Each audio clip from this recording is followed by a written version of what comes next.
in the presidency, and this is after just yesterday the Deputy President William Ruto made his remarks at a function and then welcomed Cabinet Secretary Rachel Omamo of Defense to read the President's statement.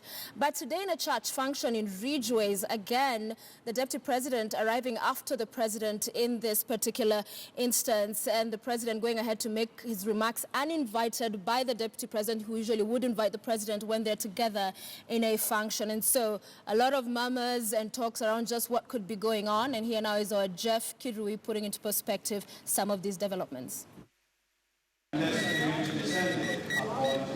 The Sunday Mass at Ridgeways Catholic Church might have appeared as any other service, but the country's two top in command were in attendance. And as is the norm, the Deputy President William Ruto would ideally be the one to welcome the President. But he would, however, arrive later, though a position was created for him next to his boss. Deputy President Ruto was expected also to address the congregants before his boss, President Uhuru Kenyatta. But not today. On this day, Kenyatta was first to speak, leaving the gathering before his deputy's address. In a hurry, it's good that, well,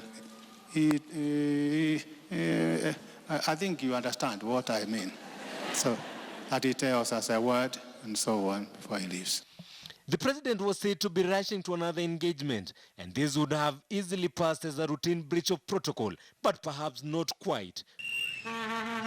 On Saturday, Philip Anyolo was being installed as the Kisumu Archbishop in a function attended by opposition leader Raila Odinga and Ruto. The President had, however, dispatched Defense Cabinet Secretary Rachel Omamo to represent him.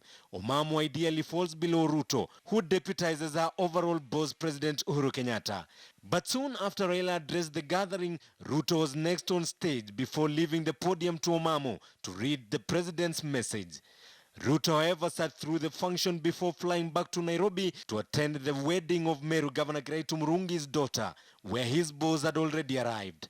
I was not sure that today is the day of the wedding, so I had planned to go to Eldoret and come back here and back to Nairobi. But while I was in Kisumu, Kiraitu insisted that I must come.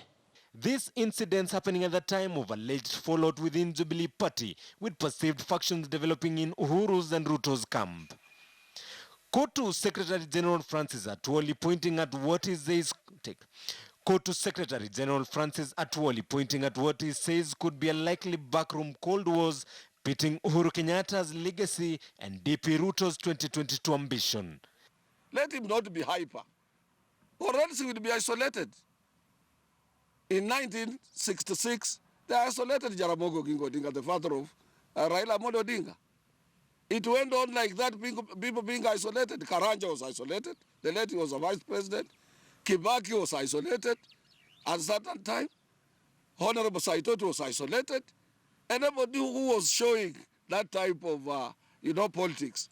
And Murumbi, when he realized, our first vice president, that place and in that house there is heat, he just walked away. It is not easy when somebody is sitting and you start campaigning. We have history. Let Kenyans say they want you.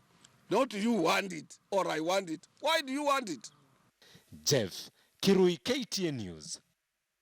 Deputy President William Ruto has